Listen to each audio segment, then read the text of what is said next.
Hi friends, இன்றைக்கி நம்ம கிச்சனில் மெய்ஸ் ஃப்ளோர் வச்சு ஹல்வா தான் செய்ய போகிறோம். ரொம்ப ஹெல்த்தியாக டேஸ்டியாக இருக்கும். அது செய்கிறதுக்கு 1 கப் அளவுக்கு மக்காசோள மாவு எடுத்திருக்கேன். 1 கப் அளவுக்கு நாட்டு சர்க்கரை, அரை கப்லேருந்து 3/4 கப் அளவுக்கு நெய், நட்ஸ் தேவையான அளவு, கொஞ்சமாக ஏலக்காய் பவுடர். மாவு எவ்வளோ எடுக்கிறோமோ அதிலேருந்து 3 மடங்கு தண்ணி சேர்த்துக்கணும். பேனில் நெய் சேர்த்துட்டு எடுத்து வச்சுருக்க நட்ஸை சேர்த்து வறுத்துக்கலாம். நட்ஸ் நல்லா வறுபட்டதுக்கப்புறம் தனியாக எடுத்து வச்சுக்கிறேன். அதே நெய்யில் மாவை சேர்த்து சிம்லேயே வச்சு வறுத்துக்கணும்.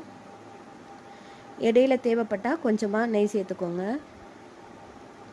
5 மினிட்ஸ்க்கு அப்புறம் மாவு நல்லா வறுபட்டு கலர் மாறி வந்துடும். சைடில் தண்ணி மெஷர் பண்ணி சூடு பண்ண வச்சுருக்கேன். அதை கொஞ்சம் கொஞ்சமாக சேர்த்து மிக்ஸ் பண்ணிக்கலாம். 5 மினிட்ஸில் மாவு நல்லா வெந்துடும்.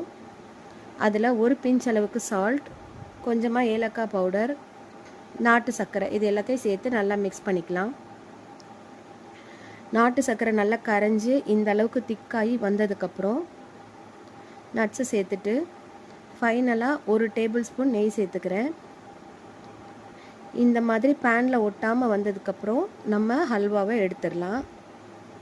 இப்போ நம்மளோட டேஸ்டியான மக்காசோள மாவு ஹல்வா ரெடி. சாப்பிட்டு என்ஜாய் பண்ணலாம்.